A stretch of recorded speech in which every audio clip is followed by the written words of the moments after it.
태초의 인간과 마법사는 보통 평화롭게 공존했어. 신이 인간을 창조한 뒤에 마법사에게 생명을 부여했거든. 연약한 인간이 오래 살아남을 수 있도록 말이야. 신은 자신의 힘을 마법사에게 나누어 주었어. 그들이 대신 인간을 보호하고 인도하도록. 마법사도 평생 인간과 함께 살겠다고 약속했지. 영원히 변함없이 말이야.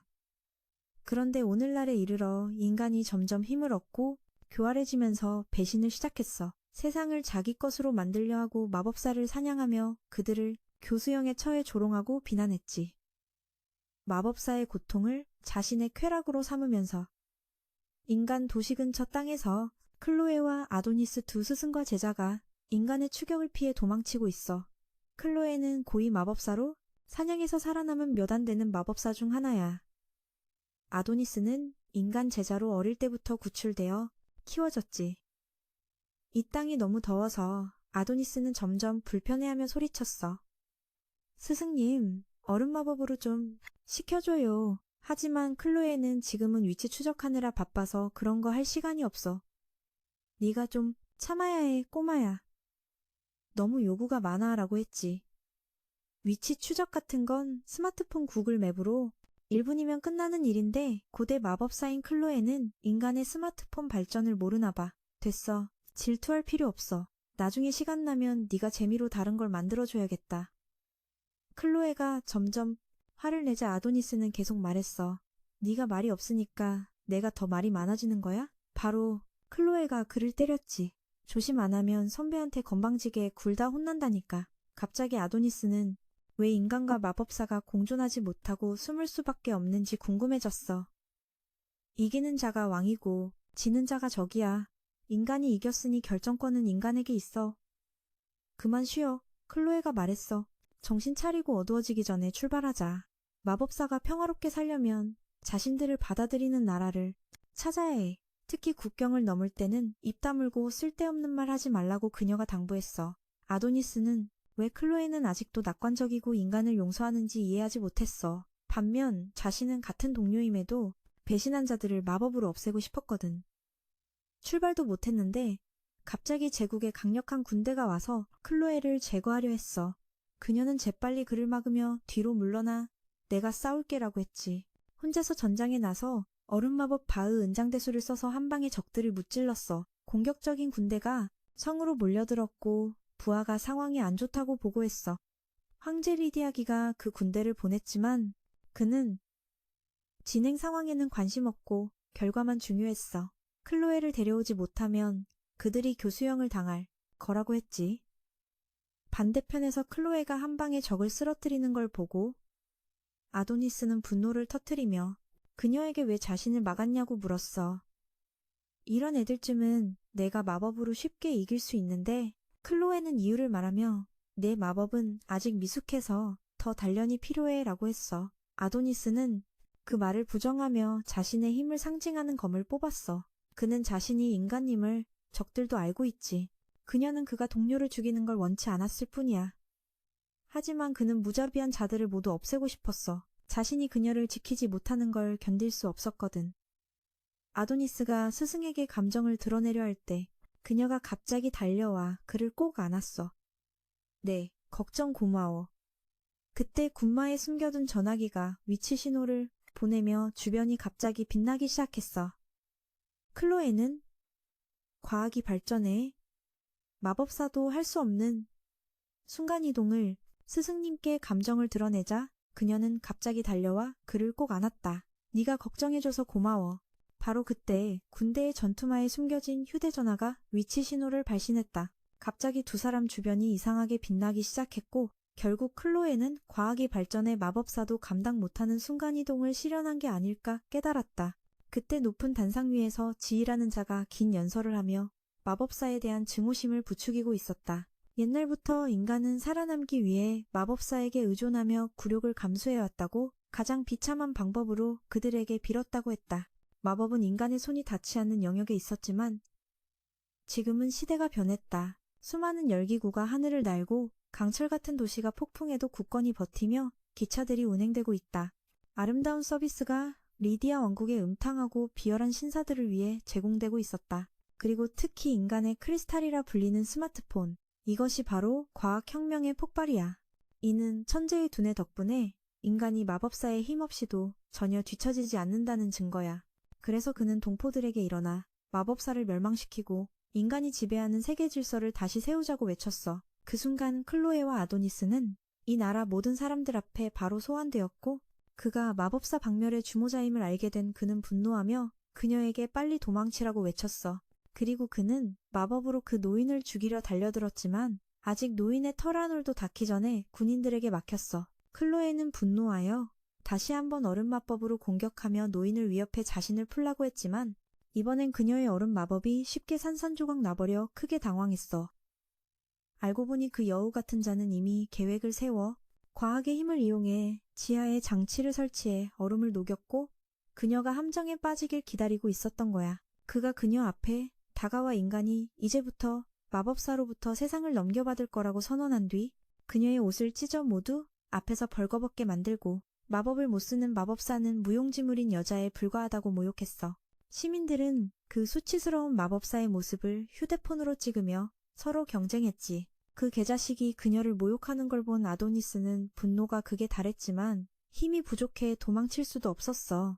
노인이 그녀를 처단하려 할 때 아도니스와 클로에는 즉시 머리를 숙여 모든 죄를 자신들이 뒤집었었어. 그녀가 아도니스를 납치해 노예처럼 대했으니 그에게는 죄가 없고 모든 처벌을 자신이 받겠으니 제발 그를 살려달라고 빌었어.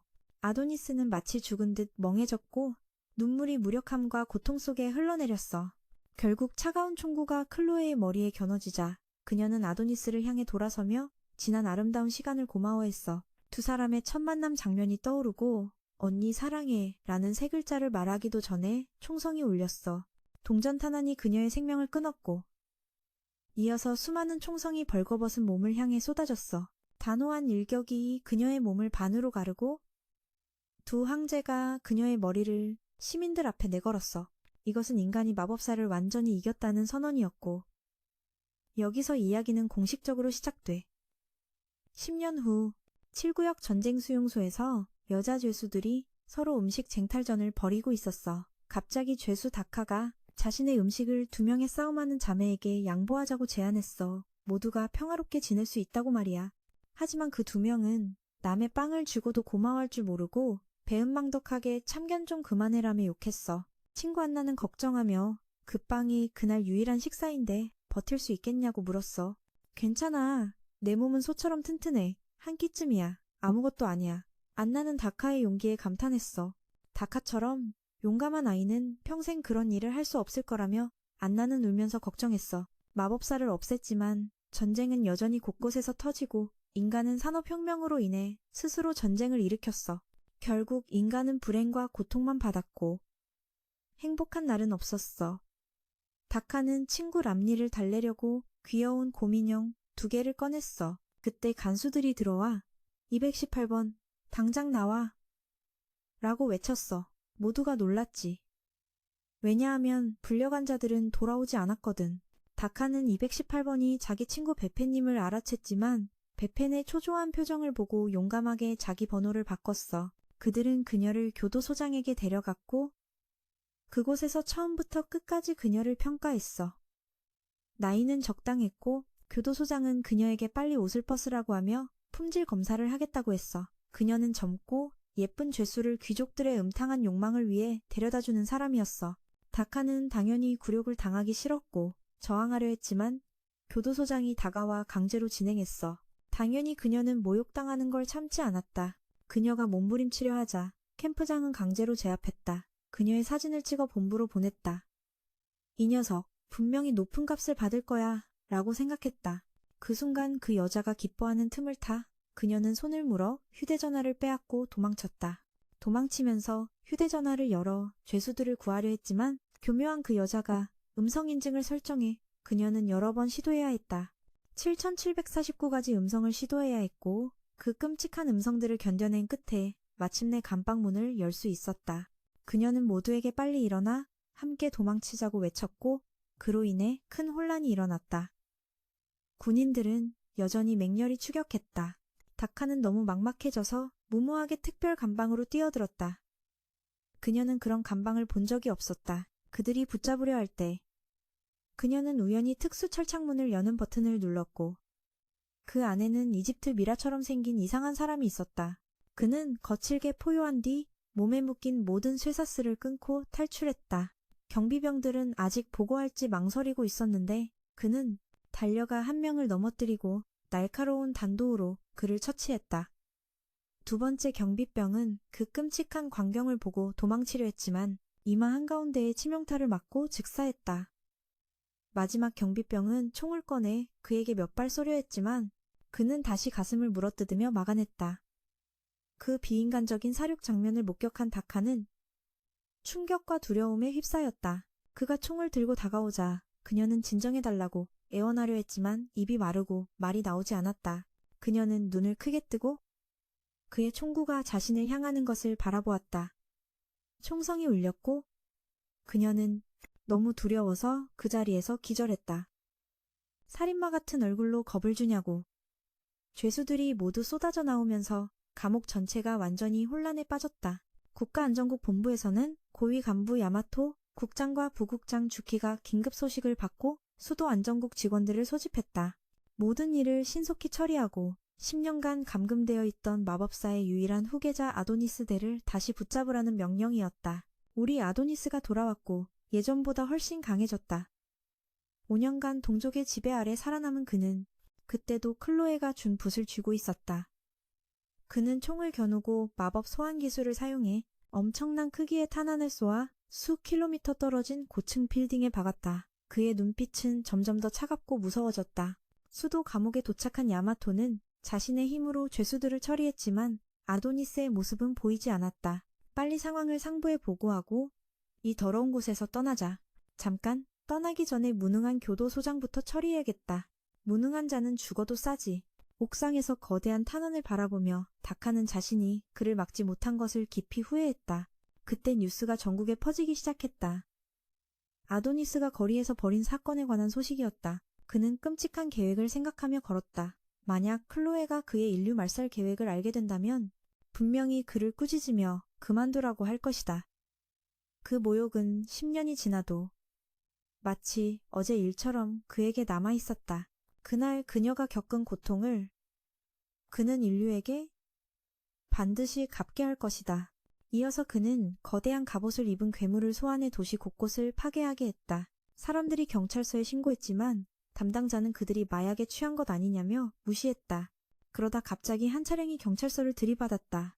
모두 당황해 우왕좌왕했고 거인은 계속해서 그들을 강제로 밖으로 나오게 했다. 어머나 깜짝이야. 이제는 진짜 무서워졌네. 그는 급히 안전국에 연락해 시민들이 울고 도망치는 혼란 상황을 알렸다. 거대한 아도니스는 황궁을 향해 돌진하며 황제겐에게 복수를 요구했다.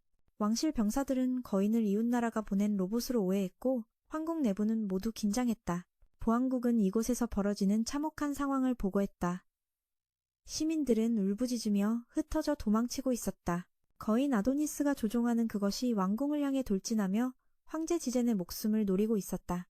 왕실 병사들은 그 거인이 이웃나라에서 보낸 로봇이라고 판단했다.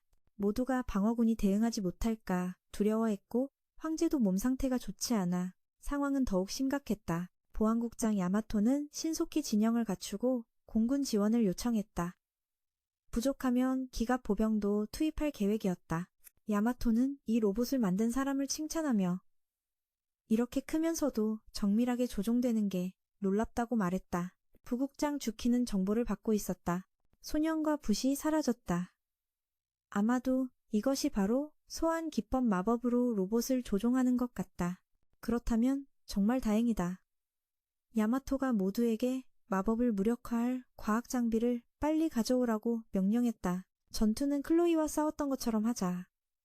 그날 이후 그는 이 일은 주키에게 맡겼다. 도시 아래에서는 모두가 절망 속에서 울부짖었다. 거인이 가는 곳마다 사륙의 현장이 벌어졌다. 군대 쪽은 신속히 4차 방어선을 소집했다. 탱크들이 준비되어 아도니스에게 총공격을 가할 준비를 했다. 언제든지. 하지만 아무리 여러 번 쏴도 탄환이 떨어질 때까지 거인을 맞히지 못했다. 아도니스가 마법으로 탄환을 빗나가게 했기 때문이다. 지금 반격이다. 그는 거인을 조종해 손으로 한 방에 파괴했다. 근처 건물 전체가 무너지고 돌멩이 조각들이 사방으로 날아갔다. 그렇게 탱크 부대를 박살냈다. 인간들이 신기술과 맞서 싸울 때 그는 지난 10년간 끊임없이 공부한 것이 다행이라고 느꼈다. 감금된 동안 그는 자신의 뇌 속에서 학문 연구를 계속했다. 인간이 마법사가 아니면서 마법을 쓸 수 있는 유일한 방법은 소환 기법이다. 마법의 원리를 이해하고 파악하는 것은 매우 어렵다. 좋은 스승이 없으면 1년이든 10년이든 차이가 없다. 그때 클로이를 죽였다면 그들의 정의였다. 이 나라에 사는 사람들은 모두 공범이다. 붓으로 이해하기 어려운 문장을 썼다. 그는 쉽게 초고급 대포인 VIP 프로 분립배를 소환했다. 광포한 야수처럼 사륙을 시작했다. 그는 당황해 도망치는 사람들에게 연속 사격을 퍼부어 피로 온 지역을 물들였다. 멀리서 야야카오가 조종자를 발견했다. 거인의 손바닥 위에 서 있었다. 모든 특징이 실종된 소년과 일치했다. 마법사의 제자였다. 야마토 보안국은 즉시 전투기 전부를 출격시켜 목표를 공격했다. 고공에서 폭탄과 탄환을 거인에게 쏟아부었다. 압도적인 병력으로 아도니스를 폭탄으로 쓰러뜨렸다. 땅에 떨어졌다. 도망치던 다카가 아이를 구했다. 근처 사람들에게 아이를 맡기고 모두에게 숨으라고 외쳤다. 재난이 지나가면 그를 막아야 한다. 바로 자신이 이 참상을 일으켰기 때문이다. 그때 왕립병원에서 황제 그제는 심각한 병에 걸려 치료 불가능했다. 밖의 혼란은 전혀 몰랐다. 자신이 병에 걸린 것이 신의 저주 때문임을 알면서도 그는 결코 참회하거나 죄책감을 느끼지 않았다. 그는 마법사를 제거하는 것이 최선의 선택이라고 항상 믿었다. 인간은 튼튼한 기반 위에 초강 대국을 세웠다. 마법사가 계속 존재한다면 인간은 결코 발전할 수 없다. 밖은 억수같이 비가 내려 핏빛과 악취를 씻어내려는 듯했다. 하지만 피는 온 곳을 붉게 물들였다. 아도니스와 군대가 전투 중이다. 어느 쪽도 물러서지 않는다. 갑자기 보안국에서 신호가 왔다. 전장에서 아도니스에게 접근하는 시민을 발견했다. 그는 환생을 준비하는 병사를 붙잡았다. 다카가 용기를 내어 그에게 멈추라고 간청했다. 무고한 사람을 더 이상 죽이지 말라고. 그러나 무고하다는 말에 분노가 더 치밀어 올랐다. 그는 손에 든 병사를 꽉 쥐어 죽였다. 무고? 인간은 모두 죽어야 한다. 클로이가 살아있다면 절대 그런 행동을 원하지 않을 거라고. 무고한 사람을 함부로 죽이지 말라고 했다. 하지만 무고한이라는 말에 그의 분노는 더욱 커졌다. 그는 손에 잡힌 병사를 힘껏 조여 죽였다. 무고한? 인간은 모두 죽어 마땅하다. 리디아 시민이든 아니든 인간은 지옥에 떨어져야 해. 다카가 단호히 말했다. 클로에가 살아있다면 절대 네가 이렇게 행동하길 원하지 않을 거야. 그녀가 언니 이름을 언급하자 그는 더욱 흥분했다. 그는 분노에 차 그녀에게 다가갔다. 인간은 더럽고 비열한 수단으로 마법사를 죽여왔다. 네가 바로 그 미끼야. 그는 그녀가 인류가 시간을 벌기 위해 보낸 미끼라고 믿었다. 하지만 다카는 멈추지 않고 그녀가 모든 걸 알고 있다고 밝혔다. 왜냐하면 그녀도 마녀이기 때문이야. 아도니스는 믿지 않아. 왜냐하면 그가 알기로 마녀는 10년 전에 이 세상에서 멸종되었거든. 그녀가 거짓말을 한다고 생각하며 다시 한번 그녀의 목을 잡아당겨 그녀를 짓밟으려 하지만 다카는 최선을 다해 설명하려 해. 하지만 그는 반문하지. 왜 그때 클로이를 구하지 않았냐고. 언니가 그렇게 모욕당하도록 내버려뒀냐고 하지만 그때는 모두가 죽음의 길에서 살아남는 것만 생각했지. 다른 마녀들은 신경 쓸 겨를이 없었어. 다카는 자신이 감옥에 잠입했다고 밝혀 바로 그와 함께 클로이를 부활시키기 위해 그녀의 기억을 제공해야 했어. 쉽게 말하면 클로이가 살아나려면 그가 필요하고 그가 언니를 살리고 싶다면 그녀를 따라오라고 했어. 하지만 다카가 아무리 애써 설명해도 의심이 많은 아도니스는 끝내 믿지 않고 계속 검을 그녀에게 겨누었어.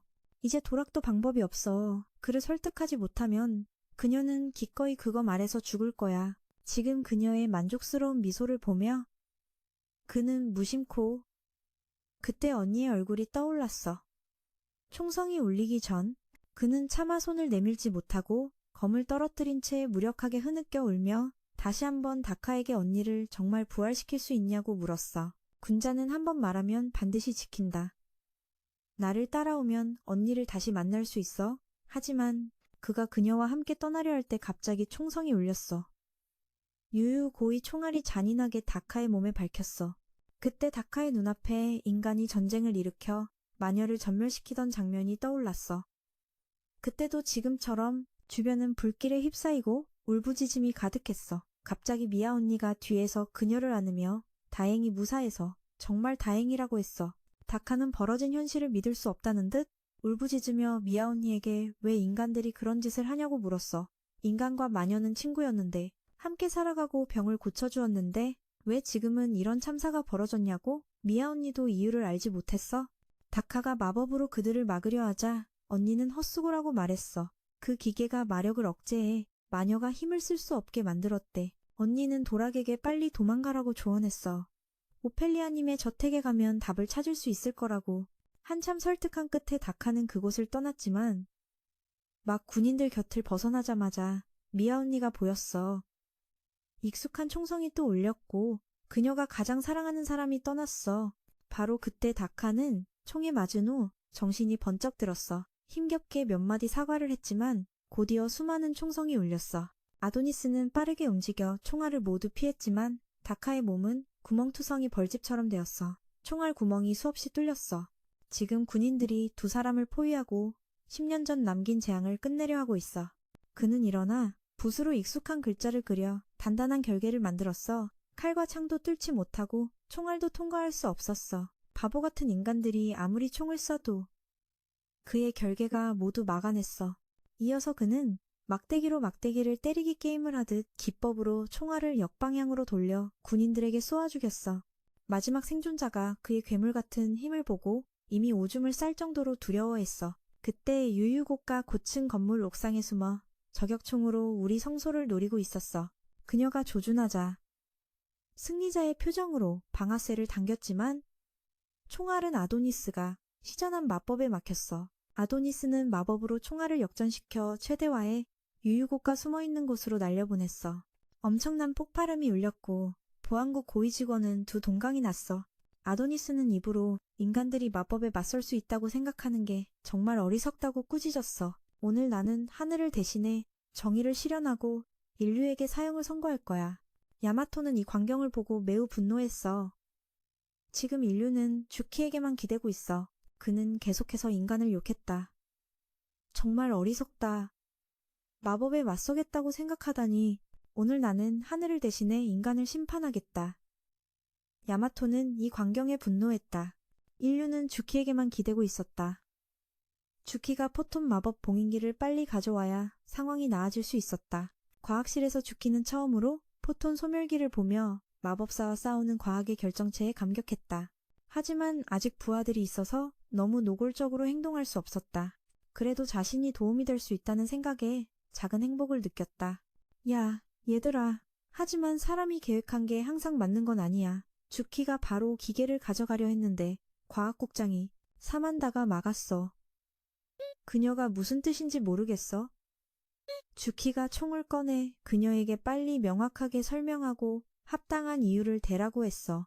알았어. 알겠어. 하지만 난 높은 직위에 있는 사람에게 설명하고 싶어. 내 같은 애한테 말할 시간이 없어. 방법이 없어서 주키는 이를 악물고 사만다가 전화를 해서 야마토 과학국장에게 상황을 자세히 설명하게 했어.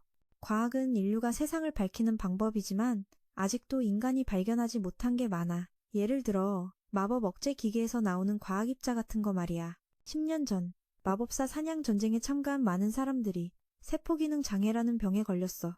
아직 결론이 나지 않은 부분이 많아. 하지만 연구자들은 그 과학 입자가 인간의 몸에 영향을 미쳐 세포를 죽인다고 믿고 있어. 국민들의 불안을 막기 위해 과학국은 정보를 철저히 비밀로 관리했어. 외부에 절대 공개하지 않았지. 그래서 야마토조차도 그 사실을 몰랐어. 현재 세계에는 더 이상 마법사가 없어서 병을 치료할 수 없고 대기도 깨끗하지 않아 그 입자들을 정화할 수 없어. 그래서 지금 환경에서 많은 양에 노출되면 인간 몸이 산산조각 날 거야. 구제할 방법이 없다는 뜻이지. 예전 마법사 사냥 때를 떠올려봐. 그래서 지금 그가 앓고 있는 병은 핵입자의 영향 때문이야. 역시 인과응보란 게 있구나. 밖에서는 아도니스가 미친 듯이 사륙을 계속하고 있어. 멍청한 병사들이 스스로 죽음을 찾아가고 있지. 그 광경을 본 야마토는 지금 매우 무력해. 유일한 희망이던 무기가 완전히 무용지물이 되었으니까. 피비린내 나는 전투가 벌어지는 과학실 안에서 죽히는 야마토가 자신에게 맡긴 말을 떠올렸어. 오빠는 정말로 그녀에게 기대를 걸고 있었으니까. 그래서 죽히는 사만다가 경고한 걸 믿지 않고 무시했어. 모두의 만류에도 불구하고 기계 쪽으로 달려가서 다시는 장비를 작동시키지 말라는 말을 무시했어. 그리고 그녀는 성공적으로 기계를 다시 작동시켰어. 밖에서 아도니스는 인간이 점점 사라지는 걸 보며 매우 기뻐하고 있었어. 하지만 바로 그때 그의 마법이 기계에 의해 무력화되면서 현악기가 끊어졌어. 믿기 힘든 광경을 목격한 야마토는 서둘러 사만다에게 전화했어. 도대체 무슨 일이 벌어지고 있는 거야? 부상당한 몸을 내버려둔 채 위급한 상태인 주키와 함께 그녀는 자토에게 망설이지 말고 임무를 계속하라고 외쳤어. 제국의 방해물을 모두 제거하라고. 마치 깨어난 야마토처럼 지휘관의 정신을 되찾고 전군에게 신속하고 결정적인 공격을 명령했어. 쥐 선배의 붓을 잃어버리다니. 완전히 도마 위에 오른 생선꼴이야. 뒤에서 그들이 위협해도 그는 멈추지 않았어. 아도니스는 계속 달려가 자신의 붓을 되찾으려 했어. 손이 거의 닿을 때쯤 한 사람이 지휘관의 명령을 무시하고 분노하며 아도니스에게 총구를 그의 머리에 들이댔어. 동시에 건물 위에 거대한 벽이 무너져 내려 병사들의 시야를 가렸지. 이쪽에는 단 한 명의 병사만 남았고 그 병사는 즉시 열화검을 발동해 아도니스의 머리를 단호하게 베었어. 인류를 학살한 자에 대한 깊은 원한을 담아서 말이야. 전사들이 아도니스의 머리를 들고 영웅처럼 걸어 나오자 모두가 환호하며 인류의 두 번째 승리를 축하했어. 심지어 당시 야마토 국장도 안도의 한숨을 내쉬었지. 전투는 끝났지만 인명과 재산의 큰 피해는 여전히 남아있었어. 안령국은 모두에게 신속히 피해 복구와 중상자 구호를 명령했어. 주키와 사만다도 신속하게 치료를 받았지. 다음 날 황제 GJI 레렌은 그의 불구가 된 몸을 이끌고 백성들 앞에 나와 격려 연설을 했어. 아도니스의 머리를 들고 인간을 학살한 자에 대한 복수심을 담아 싸웠다. 전사들이 아도니스의 머리를 전리품처럼 들고 나왔다. 모두가 두 번째 승리를 기뻐하며 환호했다. 그때 야마토 국장도 안도의 한숨을 내쉬었다. 전투는 끝났지만 큰 피해는 여전히 남아있었다. 보안국은 신속히 피해 복구와 부상자 구호를 지시했다. 주키와 사만다는 심각한 부상을 입고 신속히 치료받았다. 다음날 황제지 이레렛은 피폐한 몸으로 군중 앞에 나와 격려 연설을 했다. 전투 후 그는 어떤 선택을 하든 제국의 결정이 항상 가장 빛나는 선택이라고 선언했다. 정말 꼰대 같아. 거의 죽기 직전인데도 여전히 입에 담지 못할 말을 하다니. 황제의 연설은 곧바로 구글 핫서치에 올랐다. 모두가 고개를 끄덕이며 칭찬했지만 이알라는 여고생은 매우 불쾌해했다. 반에서 몇몇 친구들이 공격의 희생자가 되었지만 선생님은 모두에게 슬픔을 참으며 내일 있을 시험 준비를 잘하라고 조언했다. 한 친구가 의아해하며 물었다. 왜 그 인간이 마법사에게 그렇게 일편단심인지. 선생님도 답답해하며 에이프런을 주고 그 까다로운 질문은 신만이 알 거라 했어. 수업 끝나고 나는 전투에서 잃은 남자친구를 기리기 위해 꽃을 가져갔어. 그때 무심코 그를 내버려둔 걸 미안해했지. 지금은 기계 속 살인자의 잘생긴 모습을 간직하고 있어서 나는 내 남자친구를 좋아하는 본성이 너무 죄책감 들어. 그 죄인의 잘생긴 모습을 바라보며 멍하니 있는데 갑자기 보안국의 아우스라는 남자가 뒤에서 나타나서 깜짝 놀랐어. 사진을 지우라고 했지만 그는 그럴 필요 없다며 잘 보관하라고 했어. 밖에 들키면 큰일 난다고 하면서. 그런데 말과 행동이 달랐어. 이알이 떠나자마자 A는 그녀의 행방을 군인들에게 알려서 빨리 체포하려 했어. 아마도 그녀가 아도니스에게 영감을 받아 행동하는 자들 중 하나인 것 같아. 재앙의 씨앗은 완전히 제거해야 해. 그때 정보국의 심사관 차미가 마법사 학생의 몸을 분석하고 있었어. 빠르게 결과가 나왔고 그녀는 충격에 휩싸였지. 아도니스의 잘린 몸은 가짜라는 걸 알리고 동시에 아도니스는 아주 낯선 곳에서 깨어났어. 바로 마법사들이 사는 영토였어. 인간들의 추격을 받는 그곳의 수장은 천사 마법사 오펠리아였어. 아도니스의 아나필락시스 상태에 그녀는 모두에게 단단히 붙잡으라 했어. 그의 몸이 심각한 영향을 받았기 때문이야. 순간적인 이동 후 지금 우리 성소는 고통에 시달리고 있어. 아직 환경에 적응하지 못했거든. 고통을 일시적으로 억제해 그를 진정시키기 위해 오펠리아는 그의 소중한 기억을 되살리는 마법을 쓰기로 했어. 아도니스의 마음속에 12년간 행복하게 살던 클로에와의 추억이 영화처럼 스쳐 지나갔지. 동시에 그날 전투를 떠올렸어. 군대 소녀와 마주했는데 그 소녀가 바로 안나였어. 다카와 함께 이곳에 침입해 클로에를 부활시키려는 목적이었어. 모든 게 철저히 계획된 일이었어. 그래서 지금은 조금만 참으라고 부탁했지. 아직 그가 상황을 파악하기도 전에 안나는 즉시 복제 마법을 발동해 그를 죽은 척하게 만들었어. 흰천 조각들이 땅에서 올라와 그를 미라처럼 감싸고 깨어나자마자 그는 이곳에서 가슴 깊이 아픈 고통을 느꼈어. 생각하면 생각할수록 마음이 혼란스러워 견딜 수 없어 땅에 쓰러졌지. 오펠리아가 다가와 부드럽게 그를 안으며 마법사들을 위해 싸워줘서 고맙다고 했어. 힘이 다할 때까지. 그제야 그의 정신이 완전히 깨어나 초록색 경계 모드가 켜졌어. 주변 사람들을 경계했지. 하지만 클로에의 동료 마법사들이 온화한 표정으로 그를 다정하게 바라보자 조금 경계를 풀었어. 잠시 후 휠체어를 탄 한 마법사가 그를 데리고 주변을 구경하며 기분 전환을 시켜줬어. 마법사들의 평화로운 세계는 마치 그림 같았어. 그들은 자유롭게 생활하고 놀며 가축을 키우고 모든 훌륭한 것을 누렸지. 그런데 그의 클로에는 그런 기회를 누리지 못했어. 갑자기 두 소녀가 다가와 그가 회복된 걸 보고 매우 기뻐했어. 다카가 알면 정말 기뻐할 거라고 했지. 그가 클로에에 대해 묻자 모두가 극진히 존경했어. 그녀는 이곳에서 매우 훌륭한 마법사였거든. 오펠리아가 다가오는 걸 보고 아도니스는 직접 다가가려 했지만 그녀가 손을 내저으며 막았어. 인간이 이곳에 올 수 있는 일은 전례가 없고 인간이 이곳에 나타난 건 상상도 못할 일이야. 그의 등장은 전례 없는 결과였어. 한 소녀가 이상하게 생긴 과일 바구니를 가져왔어. 오펠리아가 과일 하나를 집어 마법을 걸고 클로에를 떠올렸지. 그녀는 모든 생명을 사랑하는 따뜻한 마음을 가진 마법사였어. 비록 그녀의 마법은 얼음이었지만 항상 따뜻한 빛을 발해 만물을 녹였지. 클로에는 인간 제자를 받으려는 결심 때문에 이곳에서 추방당했어. 마법사 오펠리아가 다가오는 것을 본 아도니스는 직접 다가가려 했지만 그녀가 손을 내저으며 막았다. 인간이 이곳에 올 수 있다는 것은 전례가 없으며 인간은 결코 이곳에 닿을 수 없다고 했다. 그가 이곳에 나타난 것은 상상조차 못한 결과였다. 한 소녀가 이상한 과일 바구니를 들고 왔고 오펠리아는 그중 하나를 집어 마법을 걸었다. 그리고 클로에를 떠올렸다. 모든 생명을 사랑하는 따뜻한 마음을 가진 마법사 클로에. 그녀의 마법은 얼음이지만 항상 따스한 빛을 내어 만물을 데웠다. 클로에는 인간 제자를 받겠다는 결심 때문에 이곳에서 추방당했다. 신이 마법사에게 준 마법은 인간과의 우정을 유지하기 위한 것이었다. 인간에게 마법을 전수하는 것은 마법사 사회에서 금기시되는 일이야. 사실 아도니스는 어느 정도 내막을 짐작하고 있었어. 클로에는 한 인간을 제자로 삼았기 때문에 여기서 추방당했지. 모두가 그 사실을 몰랐지만 그녀가 제자를 받는 행동이 어떤 의미인지 몰랐어도 모두가 그녀에게 돌아가 평화로운 삶을 살라고 권했어. 하지만 그 간청 앞에서 클로에는 행복한 미소를 지으며 미안하다는 두 단어를 내뱉었어.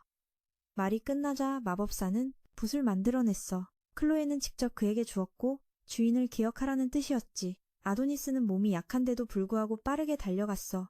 붓은 봉황 깃털로 만들어졌고 붉은 용의 눈과 결합되어 세밀하게 조각되었어. 마법사의 무수한 힘이 담겨 있었지. 클로에가 만든 가장 완벽한 붓으로 특별한 제자인 그를 위해 만들어졌어. 오펠은 그 귀중한 붓을 그에게 건넸고 아도니스는 그것을 행복하게 안았어. 클로에가 그에게 남긴 것은 소중한 기억과 이 붓뿐이었으니까 아도니스는 다시 한번 마녀 오펠리아가 클로에를 부활시키려는 의도를 확인했어. 오펠리아는 명예를 걸고 그 약속을 확인했어. 아도니스는 하늘을 올려다보며 안도의 한숨을 내쉬었지만 자신이 지구 밖 다른 우주 공간에 있다는 사실에 충격을 받았어. 오펠리아가 밝혔어. 신의 보호 덕분에 마녀가 이 기지를 찾아내고 개조의 은신처로 만들었대.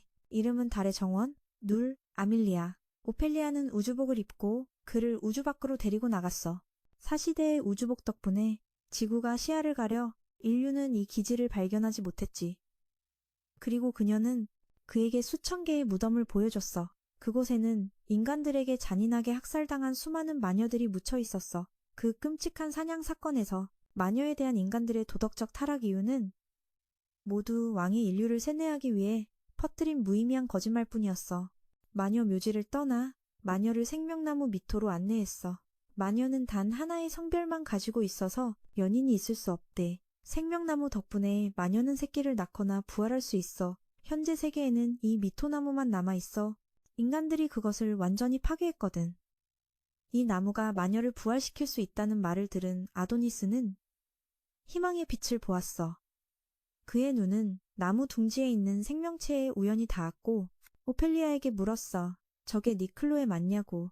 하지만 아쉽게도 그것은 곧 태어날 새로운 마녀였어. 클로의 부활은 그의 도움이 필요했어. 마법은 이상주의를 현실화하는 것이고 물질 세계에서 마법 부활 기술은 그의 레벨에 따라 모든 아이디어를 현실로 만들 수 있어. 다른 이름으로는 천변 만화라고 해. 모든 것은 생각 속에 있어. 예를 들어 기억은 생명이야. 그의 기억을 클로에게 전하면 그녀를 부활시킬 수 있어. 이 작업은 매우 신중해야 해서 오펠리아는 그에게 더 많은 시간을 줬어. 준비가 되면 언제든 그녀에게 말하라고 했지. 잠시 후 우리 성당에서는 클로에가 돌아올 날을 꿈꾸고 있었어.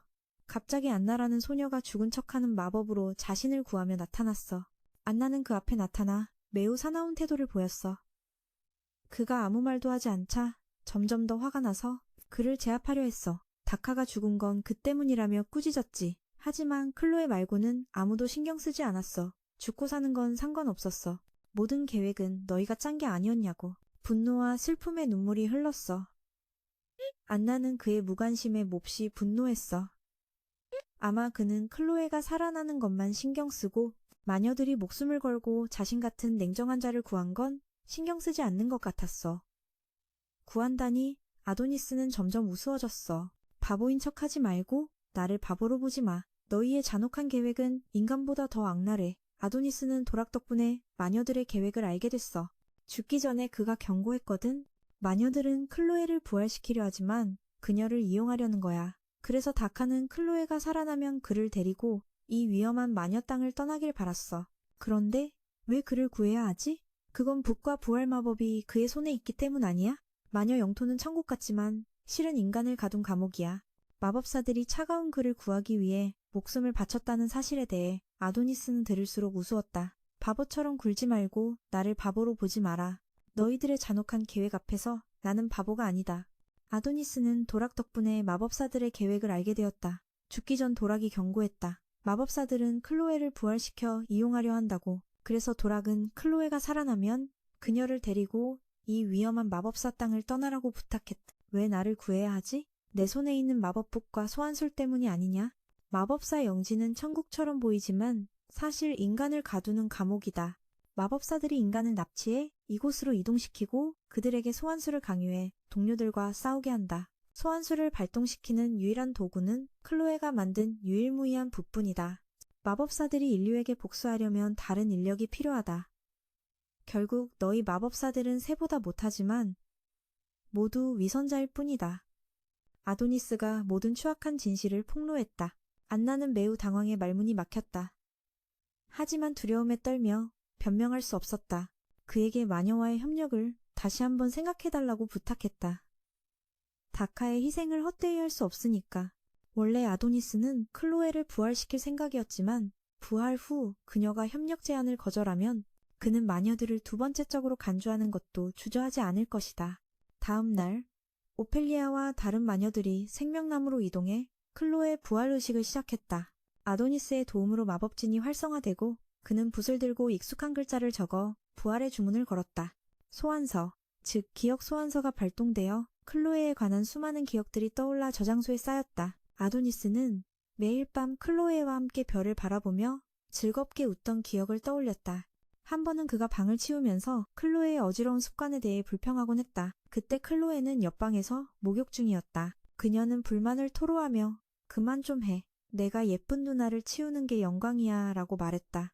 그 순간 그의 시선이 그녀의 온몸에 난 멍자국들을 마주쳤다. 이유는 모르지만 그녀가 말하길 그런 건 오직 나쁜 놈들이 여자 목욕을 훔쳐볼 때 생긴 거라고 했다. 아도니스는 깜짝 놀라 부끄러워서 고개를 돌렸다. 그 순간 클로에는 갑자기 울음을 터뜨렸다. 아도니스, 정말 고마워. 네가 없었다면 나는 이 세상에서 혼자 용기를 낼 수 없었을 거야. 아도니스도 마찬가지였다. 클로에가 옆에 있어 정말 다행이었다. 의식이 거의 끝나갈 무렵 아도니스의 눈에는 사랑하는 이를 다시 만날 기대감이 가득했다. 수년간 그리움에 지쳤지만 의식이 끝나자 저장소에서 떨어져 나온 것은 바로 도락이었다. 우와, 진짜 환상적이야. 사실 이것이 아도니스가 처음부터 의도한 바였다. 그는 클로에에게 미안하지만 그녀를 사랑하기 때문에 고통을 더 겪게 할 수 없었다. 그의 눈물 한 방울 한 방울이 떨어졌다. 한 사람을 놓친다는 것은 평생을 놓치는 것과 같다. 가장 아름다운 기억만 마음속에 간직하자. 게다가 빚지는 걸 싫어하는 그가 부활을 선택할 리 없었다. 도로카는 갑자기 방향을 바꿔 소환서 마법으로 대체했다. 도로카는 재빨리 도로카 슈빌리를 받쳐주었고 그녀가 벌거벗은 몸을 보고 깜짝 놀랐다. 처녀의 순결이 그대로였기에 그는 급히 그녀의 손에서 도망쳤다. 세상에 순수함이 다 들켰잖아. 그녀의 얼굴은 토마토처럼 붉어졌고 더럽고 추한 몸을 보여줘서 미안해 라고 연신 사과했다. 그녀의 소란스러운 말에도 아도니스는 아무 말 없이 다가가 망토를 던져주었다. 한편 오펠리아와 다른 마녀들은 그가 부활 계획을 바꾼 것에 분노했다.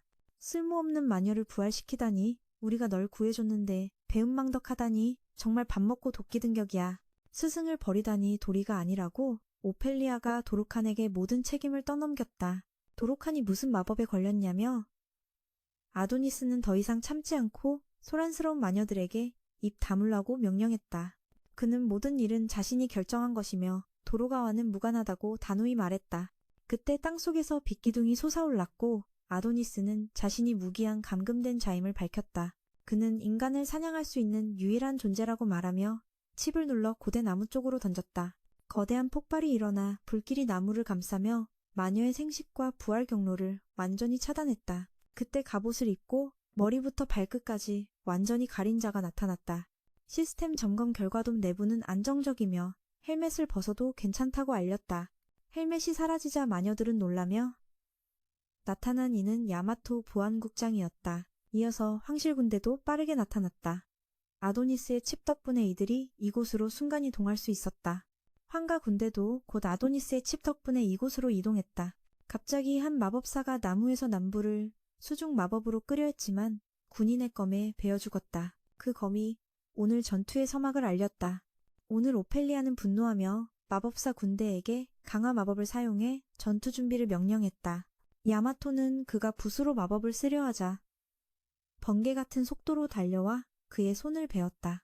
비록 그가 성공해 야마토가 다쳤지만 소환 마법 덕분에 야마토는 쉽게 그의 총을 빼앗았어. 갑옷 근처에서 아도니스가 총을 쏘며 야마토를 한쪽으로 밀쳐냈고 야마토는 계속 머리를 향해 총을 쐈어. 그는 헬멧을 뚫고 조롱하며 잘한다. 일어나서 나를 죽여봐. 네가 방금 말한 대로라고 도발했어. 도로카는 야마토의 광기를 목격하고 두려움에 찬 얼굴로 급히 그를 말렸어. 간절히 애원하는 눈빛으로 무슨 마법에 홀린 것처럼 아도니스가 정말로 총을 멈췄어. 한편 마법사들과 군대의 전투는 여전히 치열하게 이어졌어. 그들은 반짝이는 얼음 덩어리를 만들어냈어. 마법사 뱀씨는 뱀들을 조종해 군인들을 물어 죽였고 어떤 자들은 마법사가 부른 정갈에게 고통받아 죽음보다 못한 상태가 되었어. 비록 인간들이 과학 장비를 사용했지만 결국 그들의 속도는 마법사들의 강력함을 따라잡지 못했어. 군인들은 차례차례 마법사들에게 완전히 제압당했고 이번에 살아남은 자들은 운이 좋은 거야. 오펠리아는 더 이상 장난치지 않고 모든 군대를 거대한 좀비 구체로 변환시키는 마법을 펼쳤어. 그들은 공중으로 올라갔지만 계속 총을 쐈지만 그 총알들은 모두 그녀가 조종해 목표에서 벗어났어. 결국 모든 인류를 구체 안에 가둔 후 그녀는 강력한 손짓으로 구체를 폭발시켰어. 피가 사방으로 튀었지. 여기서 게임이 끝날 줄 알았는데 1팀과 2팀이 훨씬 강력한 기세로 도착했어. 그들은 도착하자마자 몇몇 마법사를 반으로 쪼갰어. 정보국 사무실에서 카메라 화면을 통해 사만다가 마법사 족장이 이미 오래전에 죽었는데 왜 아직 살아있냐고 해명 요청을 받고 있었어. 사실 이것은 89호라는 물리 이동 장치의 원형인데 현재 모델로 이동하면서 이전 모델은 우주에 버려졌어. 하지만 이 영상들은 마법사들이 훔쳐갔고, 즉 마법사들이 인간의 과학을 이용해 도망쳤다는 거야. 그들은 과학을 이용해 달에서 위장된 기지로 탈출했기 때문에 가다는 탐지할 수 없었어.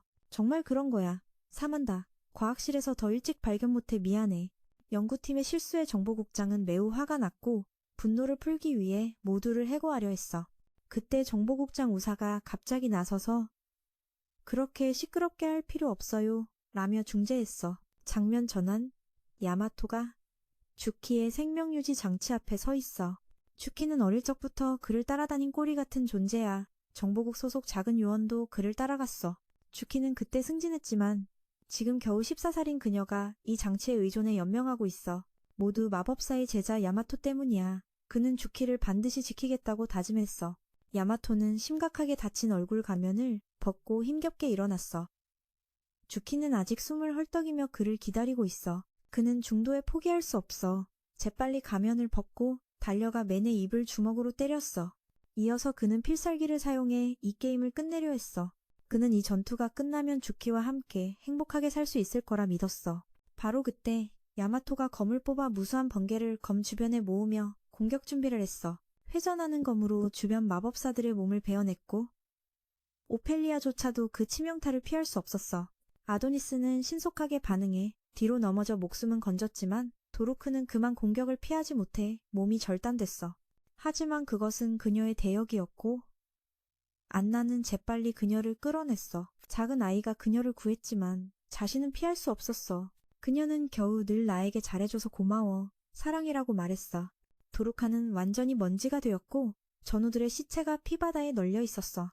도로카 슈빌리는 야마토를 죽인 놈을 향해 분노를 품었어. 이 녀석도 정보국에 지금부터 서로 목숨을 걸고 싸울 준비를 하라고 알렸어. 전투 한 판이 결판날 거야. 아도니스는 소환 스킬을 사용해 철권 발동, 야마타에게 카마메하메하를 날렸지만 그가 연속 파동으로 막아냈어. 그는 계속해서 나방 공식으로 강화된 철권을 날렸고 엄청난 데미지를 동반한 한 방으로 검을 산산조각 내며 그의 가슴을 직격했어. 그는 온 힘을 다해 연속 펀치를 받아내며 야마타는 재빨리 그의 상처를 치료했어. 오펠리아 족장은 기력이 거의 다했지만 마법사에게 마지막 순간까지 싸우라고 격려했어. 마법사는 힘을 얻어 모두에게 일어나 싸우자고 외치며 아도니스와 힘을 합쳤어. 그러나 바로 그 순간 그녀는 새로운 병사들에게 끌려가 저승길로 갔어. 전투 중 야마타는 몸을 치료한 후 검을 땅에 꽂고 피바람을 소환해 먼지를 날려 시야를 가렸어. 그 틈을 타 그는 밀란의 가슴을 검으로 찔렀고 강한 반동에 그는 튕겨나갔어. 야마타가 승리의 미소를 지으며 마법사의 제자가 그 정도밖에 안 되냐고 비웃었. 그때 붓에서 익숙한 위험한 빛이 나더니 그가 하늘에서 소환한 거대한 성검이 야마타의 팔 하나를 잘라냈어. 알고 보니 야마타는 지금 분노에 사로잡혀 이성을 잃은 상태였고 여동생을 위해 피에 굶주린 눈빛까지 보였어. 남은 팔로 야마타는 살기가 넘치며 다가와 결전의 검을 휘둘러 마법사를 없애려 했어. 야마타의 검이 내려칠 듯한 순간 도로친스키가 그의 이름을 묻자 갑자기 그의 입이 마법에 걸려 스스로 대답했어. 도로카는 그가 반항하려는 의도를 보고 그를 강력한 접착제로 움직이지 못하게 막았어.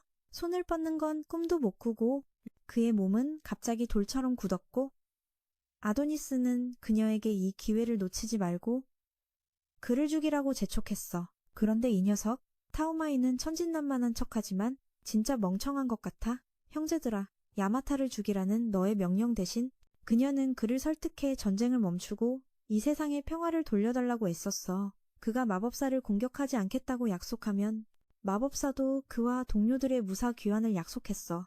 그때 그녀는 내가 왔다는 식이었지. 이봐, 이 녀석아. 안나와 동료들의 상태를 봐. 아직 누워있는데 적을 살려주겠다니. 미쳤어? 호랑이를 숲에 풀어놓는 거야? 지금 그를 죽이지 않으면 그가 널 죽일 게 뻔해라고 했어? 예상대로 야마타는 몸에 걸린 마법을 풀고 그녀를 땅에 눌러놓고 연속으로 때렸어. 그의 분노는 도로칸에게 쏟아졌고 그는 마법사들을 세상을 파멸로 이끄는 재앙이라고 욕했어. 특히 마법사 제자라는 녀석은 재앙 그 자체였어. 그는 많은 사람들을 학살했고 그 중에는 그의 소중한 여동생 듀키도 있었는데 전투로 인해 깨어나지 못했어. 야마타는 점점 이성을 잃고 도로칸의 얼굴을 맹렬히 파괴하며 마법사들에게 죄를 뒤집어 씌웠어. 결국 더욱 흥분했지. 10년 전 마법사 도로칸의 분노와 오늘날까지도 많은 사람들이 이 무의미한 전쟁 때문에 피를 흘렸어. 그녀는 과학이 발달한 인간들이 더 이상 마법사를 필요로 하지 않는다고 꾸짖었어. 마법사와 인간은 태초부터 친구였는데 굳이 잔혹하게 쫓아내고 죽일 필요가 없다고 했지. 다시 한번 도로칸은 야마타를 설득하려 했고 그에게 전쟁을 멈추라 명령하며 부하들을 철수시키라고 했어. 그가 그녀 말을 듣기만 하면 사랑의 마법을 풀고 그의 동료들을 무사히 돌려보내겠다고 약속했어. 모두가 도로칸이 마법사의 말을 들을 수 있을 거라 생각했고 그는 과거 어머니 품에 달려갔던 기억을 떠올렸어. 야마타의 태도는 갑자기 바뀌었고 도로칸의 제안을 받아들였어. 하지만 아도니스는 이 절호의 복수 기회를 놓칠 리 없었고 한 자루 검으로 인간 보안국 고위국장을 찔러 죽였어. 도로코돈의 질책 아래 아무 말도 하지 않고 그는 그녀에게 손을 내밀며 그녀가 사람들의 마음을 홀리는 힘을 써서 함께 복수하자고 부탁했어. 거짓말과 위선은 그만두라고 했지. 역겨우니까. 이때 궁전에서는 그의 부하가 보안국장이 돌아오지 않았다는 소식을 아직 몰랐어. 그의 병세는 계속 악화되고 있었어. 나는 날이 갈수록 심각해져서 하루 종일 횡설수설하며 마치 강아지가 주인에게 달라붙듯 황후 곁에 붙어 있었어. 이 광경을 본 사람들은 조금도 의심하지 않았지만 한 장교만은 뭔가 이상하다고 느꼈지. 황후도 황제의 병세를 의심하지 않고 황제를 끌어안으며 동조했어. 가끔 남편이 아이처럼 구는 것도 꽤 재미있어. 모두가 방심한 틈을 타 황후가 갑자기 속삭였어. 사랑의 마법 주문으로 황제를 홀려버렸어. 평생 마법사를 쫓던 황제가 결국 독사 한 마리를 곁에 두고 지배당해 정신이 혼미해졌지. 이제 때가 왔어. 황제가 더 이상 이용 가치가 없자. 마법과 부드러운 음악이 어우러져 황제는 이성을 잃고 가장 높은 건물 옥상으로 다가갔어. 입에서는 멈추지 않고 중얼거렸지.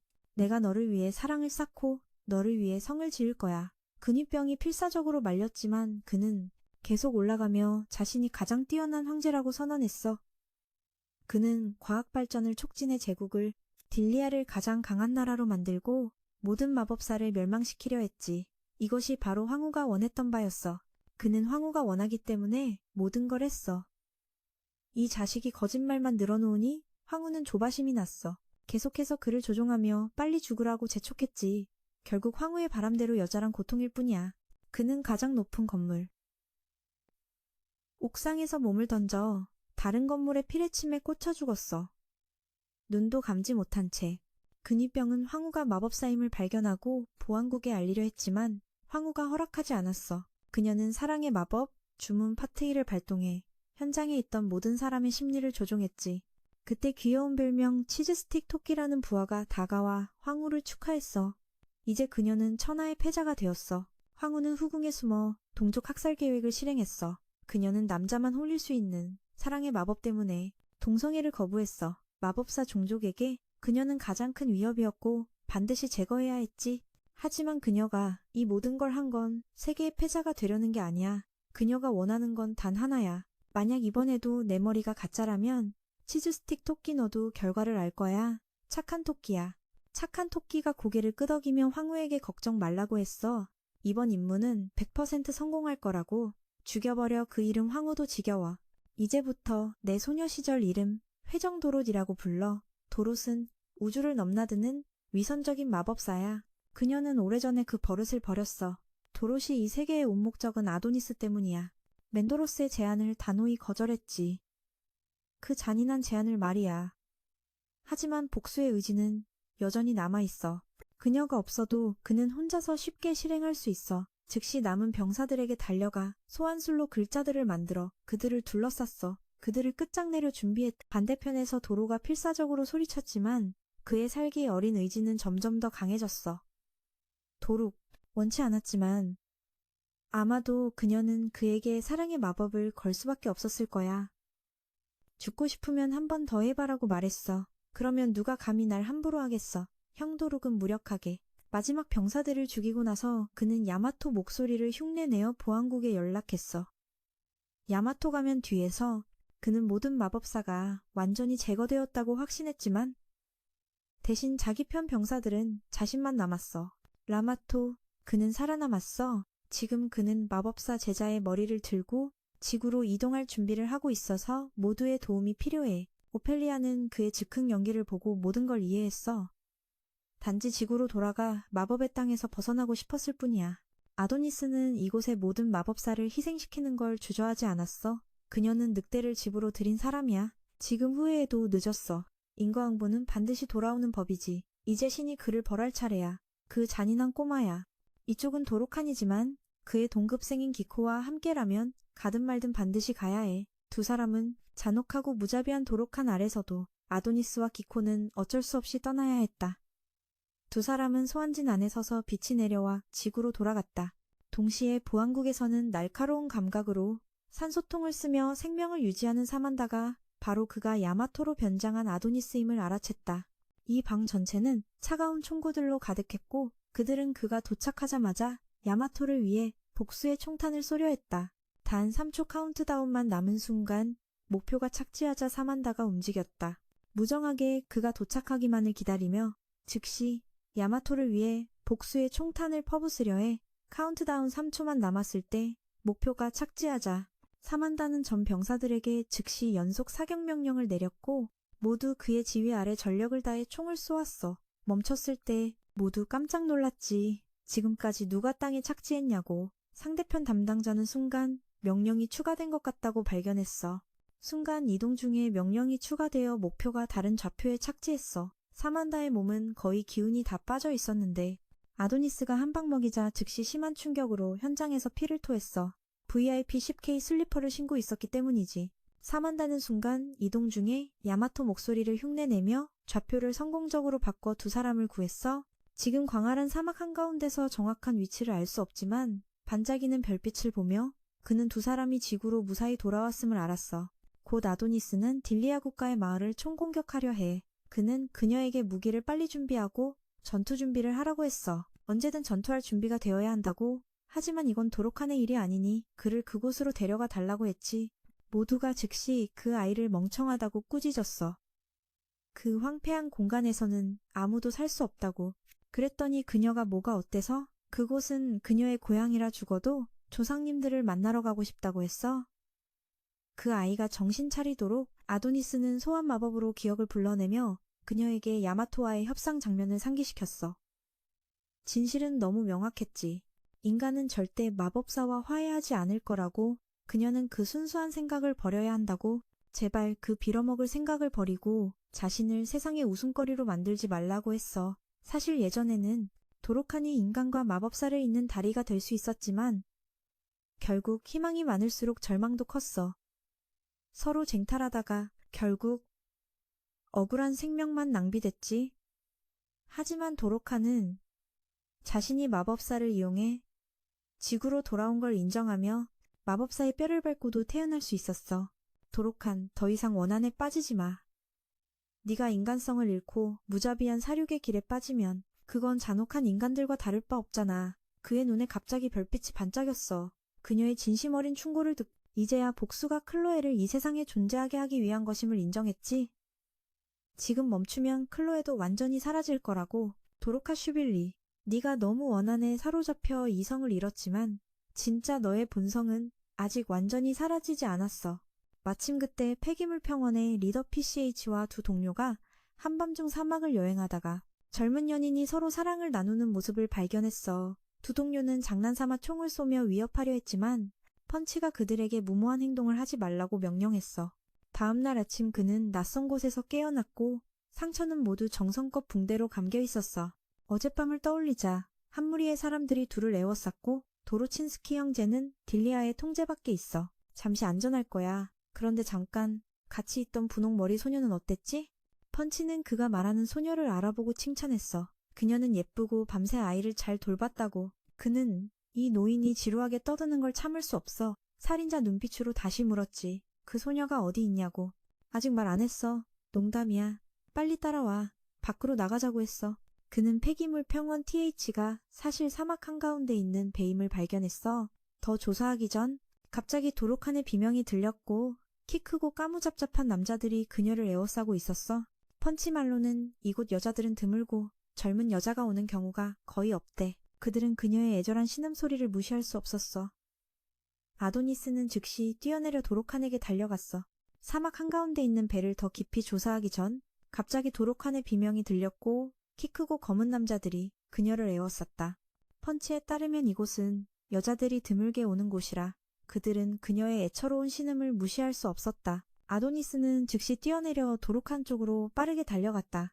그러나 도착했을 때 뜻밖에도 노인이었고 알고 보니 그 아이였다. 몇 형님들이 기본적인 주기는 스킬 몇 가지를 가르쳐주고 있었는데 우리 성인이 사용하는 걸 보자마자 이상한 눈빛으로 도로칸을 바라보며 상처가 괜찮은지 물어봤다. 도로칸은 급히 2개를 꺼냈다. 너무 귀여운 인형, 호트멜을 선물하려고 했는데 어제 내가 좀 말이 많았던 거 미안해서 그 바보 같은 이름 때문에 차갑고 나무 토막보다 냉정한 내가 거절할 리 없었고 게다가 감히 그것을 땅에 내던져 버리다니 그 애는 도로칸 형님은 즉시에 를 길게 느리며 그를 무미건조하다고 욕했다. 펀치가 오늘 밤 파티가 열린다고 해서 2 사람에게 빨리 가서 한 손 한 발 거들라고 했다. 그날 밤 모두 술잔을 부딪히며 흥겹게 마셨다. 진짜 술고래들답게 도록하는 형님들에게 술을 열심히 따라주며 그녀의 매력은 심지어 곧 죽을 노인도 한 번만이라도 그녀의 완만한 산등성이를 만져보고 싶다고 빌었다. 한편 아도니스는 조용히 모두를 관찰했을 뿐 그 자리에 참여하지 않았다. 그러다 갑자기 도록한과 대화 중에 기절했고 이어 2번째, 3번째, 결국 주변 모두가 쓰러졌다. 알고 보니 이것이 바로 아도니스가 만든 작품이었다. 그는 소환술을 사용해 술의 조합을 재배열해 졸음을 유발하는 약을 만들어 모두를 잠들게 했다. 그리고 성인은 그녀를 마녀라며 기본적인 것도 모른다고 비난했다. 그저 조금 무지할 뿐인데 뭐 그렇게 심각하게 생각하냐고? 도록한 내 목숨 구해준 거냐? 그가 졸음약을 쓴 건 이곳을 쉽게 벗어나기 위해서일 뿐이다. 게다가 이번 일을 통해 그는 자신과 그녀가 완전히 반대임을 깨달았다. 그녀는 아름답게 피어난 장미 같고 나는 어둡고 막다른 밤 같다. 가장 소중한 사람을 잃은 이후로 나는 웃음을 잃었지만 그녀는 누구에게나 자유롭게 웃을 수 있다. 성격도 정반대라 우리는 절대 함께 갈 수 없다. 도로카슈빌리는 감사 인사 한마디 없이 그녀를 무심히 두고 갔다. 어제 내 머릿속에 도록하는 그녀에게 다시는 자신처럼 되지 말라고 당부했다. 그녀는 펀치의 결론을 부인했다. 그는 정말 착한 사람임을 알고 있었기 때문이다. 사실 펀치는 아도니스가 마녀의 제자임을 이미 알고 있었다. 수년 전 그가 클로우와 함께 죽음 직전 구해준 적이 있었기 때문이다. 그들의 즐거운 모습은 그의 마음속에 깊이 새겨졌다. 그는 지금까지도 그 덕분에 중요한 것들이 세상과 등을 돌리게 할 수 있다는 것을 깨달았다. 이상은 옳고 그름을 떠나 확고히 추구해야 하며 목숨을 걸어도 모두 소중하다. 펀치의 경고 아래 도록하는 이상을 향한 길을 택했다. 그럼 더 이상 망설이지 말고 바로 출발하자. 고. 저기 우리 성인은 냉정하게 떠났지만 지금은 후회 중이다. 하지만 돌아가면 체면이 서지 않아 아직 완벽한 해결책을 찾지 못했다. 그때 멀리서 어떤 물체가 나타나 성인은 저기 쫓아오는 줄 알았다. 그러나 가까이 가보니 그 애는 위험천만한 속도로 차를 몰며 마치 나를 죽이려는 듯 달려왔다. 사랑은 졌다. 하지만 네이스는 내가 이긴다. 도록한 이제부터는 내가 길을 막지 않을게. 그 애의 멍한 표정을 보고 이제부터 꽤 힘들겠구나 싶었다. 하지만 외로운 길에 누군가 함께 있다는 느낌도 나쁘지 않았다. 잠깐, 그 애가 왜 아직 차를 멈추지 않는 거지? 그래, 사람들은 숲을 모르니까 하루도 왕이 없을 수 없다. 기내도 기간이 끝나고 오늘 밤 9시 플랫 조명의 무지개빛 아래 신임 여제의 즉위식이 열린다. 인류의 RG가 MC로 등장해 고구 왕의 영웅적 정기를 읽고 신임 여왕의 이름을 도로티아라 선언하며 무대를 넘겼다. 모두의 열광적인 환호 속에 도리아는 무대 위에서 마이춤을 추며 빙글빙글 돌고 신나는 음악에 맞춰 난리법석을 피웠다. 마치 신인 케이팝 아이돌 같았고 하트 뿅뿅 몇 개를 던지며 나라 사람들의 마음을 사로잡았다. 한편 신비한 나라에서는 도로티의 전 세계 생중계 방송을 구식 TV로 시청 중이었다. 그들은 마녀가 인류의 권력을 쥐게 될 줄은 전혀 예상하지 못했다. 게다가 도로시의 광기 정도는 둘째가라면 서러울 정도였다. 이 제국 델리아는 정말 큰 화를 입었다. 그리고 중국 도사들의 예상대로 플랫 조명에서 뿜어져 나오는 무지개빛 광채 속에서 신여왕이 정식으로 즉위했다. 인류는 다음 MC에 도달했다. 고인의 영웅적인 전기를 읽고 흥분하며 새 여왕의 이름을 도로티아라고 선언하고 무대를 양보했다. 모두의 환호 속에서 도리아가 무대 위에 서서 춤을 추기 시작했다. 빙글빙글 미친 듯이 춤추며 신나는 음악에 맞춰 신인 아이돌 케이팝 같았고 하트도 몇 개 날렸다. 그리하여 그들은 나라 사람들의 마음속에 S급 빛으로 자리 잡았다. 동시에 어느 신비한 나라에서는 도로의 전 세계 생중계를 거대한 TV로 보고 있었는데 그들은 마법사가 인류의 권력을 잡을 줄은 몰랐다. 게다가 도로시의 미친 광기를 말하자면 그녀는 두 번째가 없었다. 일요일에 델리아 제국이 큰 화를 입었다. 중국 도사들이 예상한 대로 도리아는 반대하는 자들을 청산하기 시작했다. 신나는 음악이 끝나자마자 왕관이 그녀 머리 위에 나타나 인류의 종말을 알리고 새로운 마법 시대를 열었다. 그 순간 남쪽 평원 페어에서 USI 정보국장 귀여운 토끼가 여왕의 생방송을 보며 감동의 눈물을 흘렸다. 지금 남쪽 평원 페어에서 마법사는 USI 정보국 국장도 화가 난 토끼 애교쟁이가 생중계를 보고 있어. 아이돌 영상이 동기부여가 되었다며 스스로 다짐했다. 빨리 마법사 제자를 잡아와서 여왕님을 기쁘게 해야겠다고 다짐했어. 지금 우리 성인은 전용 오토바이를 타고 사막을 질주하고 있었어. 그는 물어볼 생각이었지. 도록한, 한마디 할게. 이 아이가 이렇게 말했어. 사람도 착한 사람과 나쁜 사람이 있잖아. 예를 들어 펀치 씨는 정말 착한 사람이야. 그 말을 듣자마자 성인은 바로 이해했어. 이 작은 보살은 그를 용서해달라고 부탁하고 있었지. 하지만 이 일은 내가 정중히 거절할게. 싸움은 시간 낭비고 입만 아프니까 좋은 사람과 나쁜 사람을 구분하는 건 적에게 잡히기 딱 좋은 일이야. 그리고 이 기회에 너에게도 말해둘게. 무슨 일이 있어도 복수는 절대 포기하지 않을 거고 네가 다시는 내 길을 막지 못하게 할 거야. 그럼 의견을 묻고 자기 마음대로 결정하는 건 뭐야? 그리고 한 가지 분명히 하고 싶은 게 있어. 네가 남자 심리 조종하는 황금 무기를 가지고 있다면 왜 첫 만남에서 나에게 주문을 걸지 않았지? 확실히 오펠리아가 명령했을 텐데 궁지에 몰리면 그 방법을 써서 나를 완벽하게 제압하라고. 도로카슈빌리는 누구도 첫 만남에 마법에 걸리고 싶지 않아. 너도 그런 생각 안 했잖아. 이 순진한 아이야. 이 말을 듣고 나는 말문이 막혔어. 여러 지형을 지나 결국 우리 아이가 모레라는 이름의 마을에 도착했어. 마치 오랫동안 버려진 마을 같았고 지금은 사람 한 명도 없었어. 아도니스가 말했어. 우리 미녀 누나 여기 남아있어. 내가 잠깐 둘러볼게. 아도니스, 혼자 있는 게 무서워서 그러는 거 아니야. 나도 같이 갈래. 재밌잖아. 약속할게. 방해 안 할게. 그녀가 입을 열었지만 잠깐, 저게 뭐야? 도로칸의 가방은 펀치 씨가 준 거야. 안에는 약, 붕대 등 필요한 게 다 들어있어. 특히 이건 뭐지? 난 확실히 이게 뭔지 몰라. 도로칸이 가방을 꼼꼼히 확인하는 동안 아도니스는 여기에 싸움 흔적이 전혀 없다는 걸 발견했어. 그런데 왜 이렇게 버려진 거지? 두 사람은 서둘러 이 도시 경찰서로 갔어. 가장 큰 건물이라 그곳에 들어가기로 했지. 바닥은 미끄럽고 먼지가 많았어. 나는 조심하라고 말했는데 갑자기 그녀가 여기저기 발로 차면서 넘어져서 소란을 피웠어. 난 피곤해서 쓰러질 뻔했어. 조사를 시작하기도 전에 이 호랑이 같은 아이가 귀를 찢는 소리로 소리쳤어. 정말 대단했어. 두 사람이 더 깊이 들어가자 환영경찰이 나타나 불렀어. 그런데 토끼 아이는 유령인 줄 알고 도망치려 했어. 3차원 환영이라니 정말 촌스럽다. 우리 마법사야. 환영경찰 덕분에 두 사람은 최고층 감옥으로 올라갔고 끝 복도에서 노랫소리가 들렸어.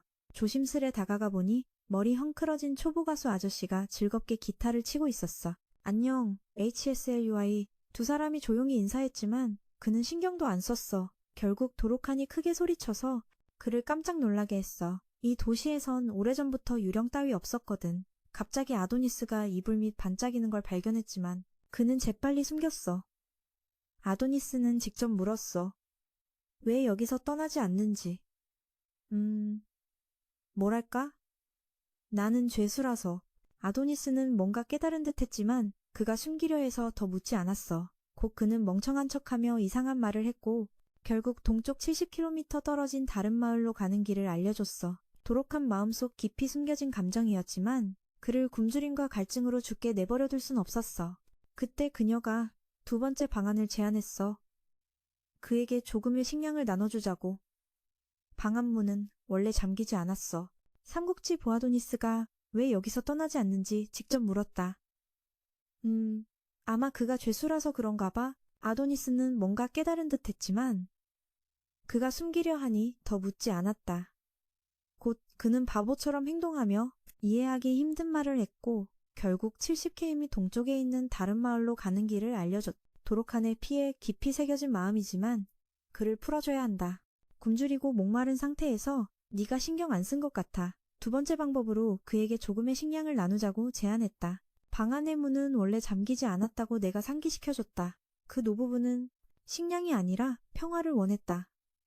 맞아. 그가 그 집에 머문 이유는 고인이 된 아내와 조용히 있고 싶어서였다.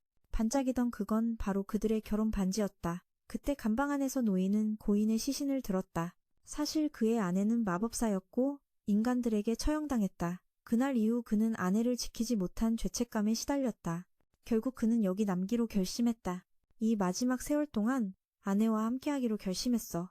이곳에는 복수를 돕는 어떤 것도 없었으니까. 그래서 그는 재빨리 그녀를 차에 태우고 나라가 다음 마을로 향했어. 70km를 운전하며 노인을 따라갔지.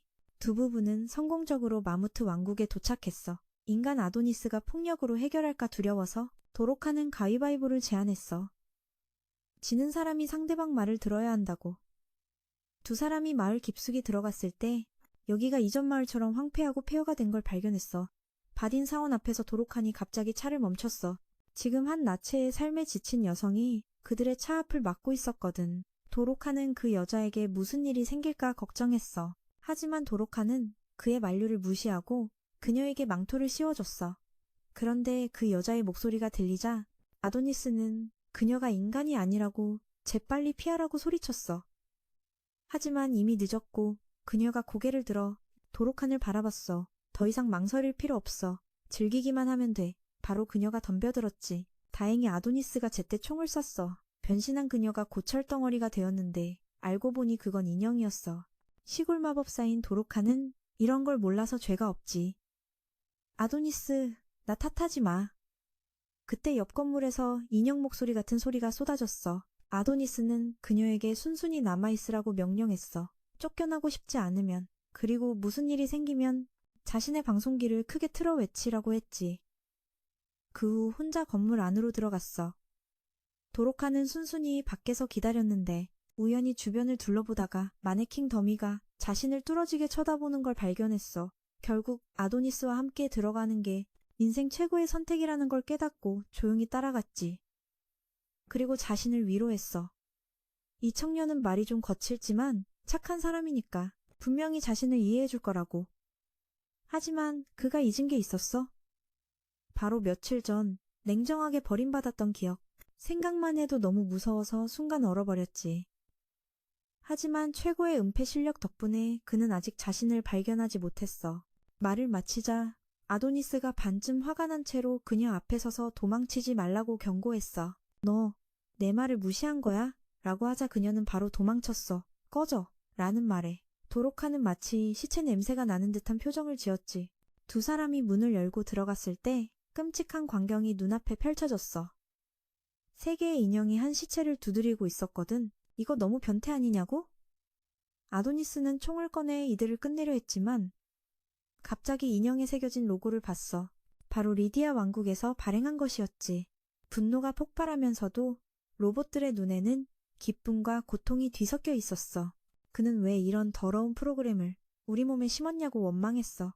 이건 우리가 원하는 삶이 아니야. 라고 외치며 아도니스는 계속해서 총을 쐈어. 머리가 날아가도 그들은 고통에서 해방시켜줘서 고맙다고 했지.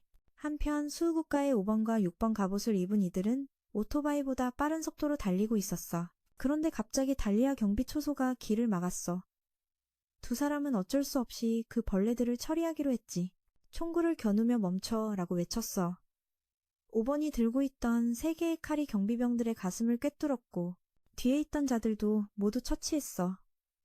한 명도 남기지 않았지. 로봇들을 처리한 후 도로카는 성적인 장난감들을 파괴할 준비를 했어. 오펠리아가 말했듯 과학은 인간 본성을 해방시켜 욕망을 충족시켰어. 그들이 만든 성인용 게임도 이상할 게 없지. 그는 구속구를 주워들었는데 그건 감옥에서 그녀가 찾던 것과 똑같았어. 이곳에서 노예 거래가 있었던 것 같아. 딜리아 제국과의 거래였지. 성별 불균형 때문에 이 나라는 출산이 불가능했고 남자들은 쾌락에 빠져 결국 몰락했어. 감옥에 걸려 있을 수 있는데 이곳은 한때 델리아 제국과 노예 거래가 있었던 곳이다. 성별 불균형 때문에 이 나라는 출산이 불가능했고 남자들은 쾌락에 빠져 결국 지금처럼 몰락했다.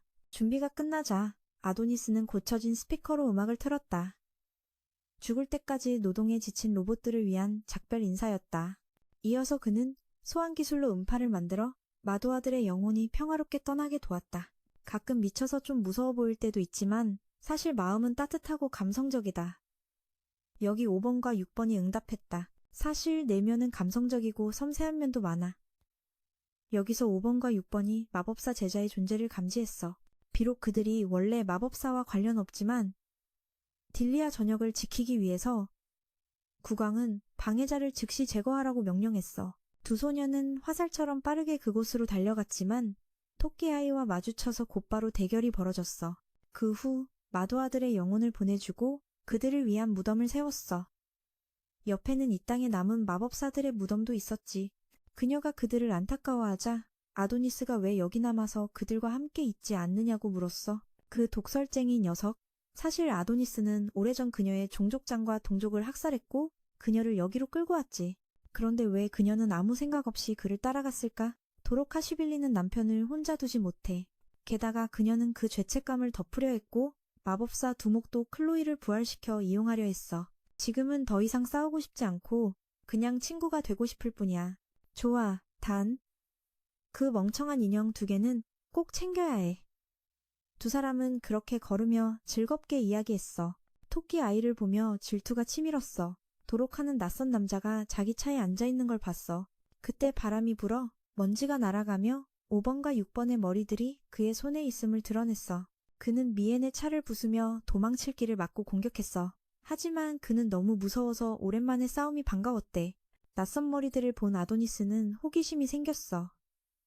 그들은 친하지도 않은데 공을 차지하려는 것 같아. 전투에서 5번과 6번 자매가 함께 돌진했지만 토끼아이가 첫 공격에서 머리를 빼앗아 가장 시시한 싸움을 끝냈어. 그는 머리를 가지고 장난치며 즐기고 있었어. 아도니스는 그가 보통이 아님을 깨닫고 즉시 경계태세를 취했어. 도로카는 즉시 그 악행을 규탄하며 달려가 그녀의 턱을 잡았어. 누가 감히 그렇게 거칠게 말하냐고. 그가 아내에게 손을 대려 할 때 아도니스가 재빨리 그녀의 머리카락을 잡아 뒤로 끌었어. 평소처럼 소환수를 쓰려 했지만 갑자기 그가 빠르게 달려와 한 방을 날렸어. 그녀는 멀리 날아갔지. 아도니스는 총을 꺼내 그를 쏘았지만 그는 몸을 유연하게 움직이며 모든 탄환을 막아냈어. 대포탄 같은 것도 그에게는 아무렇지 않았어. 너무 공격이 거세서 아도니스는 대응할 틈이 없었어. 도로카는 그녀에게 시간을 벌라고 했지만 이 악당 토끼를 없애는 건 쉽지 않았어. 갑자기 그가 머리를 들고 크게 웃으며 왜 이렇게 닮았냐고 말했어. 이 아이의 기술도 여왕의 마법과 닮았다나? 도로카는 이 마법 부적이 그에게 통하지 않는다고 알려줬어. 맞아, 꼬마야. 토끼아이가 그의 옷을 찢어내자 여왕 한이 준 하트 문신이 드러났어. 그녀 외에는 아무도 그걸 지울 수 없어. 동시에 그는 인류 최고의 과학 무기를 등에 달고 있었어. 그의 벌새 해방술이 발동되었고 아도니스는 도로카에게 빨리 도망가라고 했어. 지금 그녀의 마법은 무용지물이야. 마법사가 마법을 못 쓴다니. 그 말을 하며 황제가 클로이를 모욕했던 그때가 떠올랐어. 마법사는 무능한 여자와 같다고. 이 아이의 스킬도 여왕의 마법과 비슷한가 봐. 도로칸이 말했다. 이 부정 마법은 그에게 효과가 없는 것 같아. 맞아, 꼬마야. 토끼가 즉시 그의 옷을 찢어 이전에 새긴 하트 모양의 인장을 드러냈다. 그건 여왕안이 준 것이고 그녀 외에는 아무도 지울 수 없다. 동시에 그는 인류의 최첨단 과학 무기가 달린 등을 드러냈다. 순식간에 그의 카마메하메하 기술이 발동되었다. 나는 도로카에게 빨리 도망가라고 외쳤다. 지금 그녀의 마법은 무용지물이다. 마법을 무쓰는 마법사라니. 그 말을 듣고 황제가 클로이를 모욕했던 장면이 떠올랐다. 지금 그녀의 마법은 무용지물이야. 마법을 쓸 수 없는 마법사는 쓸모없는 여자와 다름없다는 황제의 모욕적인 말이 떠올랐어. 그날의 말이 그의 마음속에 떠올랐지. 아도니스는 그런 말을 도로가에게 하려는 생각은 전혀 없었어. 그런 생각은 머리에서 지워. 난 도로가에게 그런 말을 할 생각이 전혀 없었어. 도로카 슈빌리가 아무리 설득해도 말이야. 어떤 얘기든 난 끝까지 싸울 거야. 난 절대 누구에게도 지지 않을 거야. 용감한 마음, 칭찬해줄 만해. 겁 많은 애가 이러는 거야?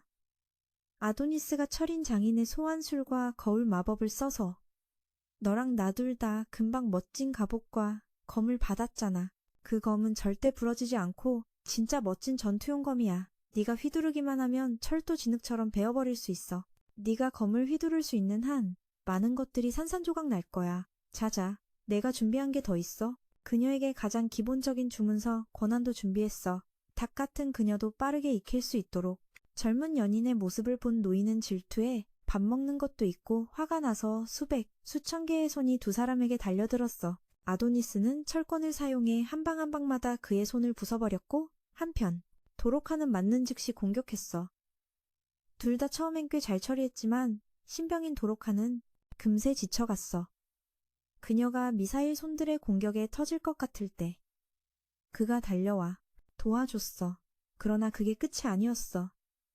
그 여우 노인은 힘을 더 강화해 손들이 더 빠르고 강하게 달려들었지. 아도니스는 붓으로 꼬리 마법을 소환해 자신의 대신 싸우게 했어.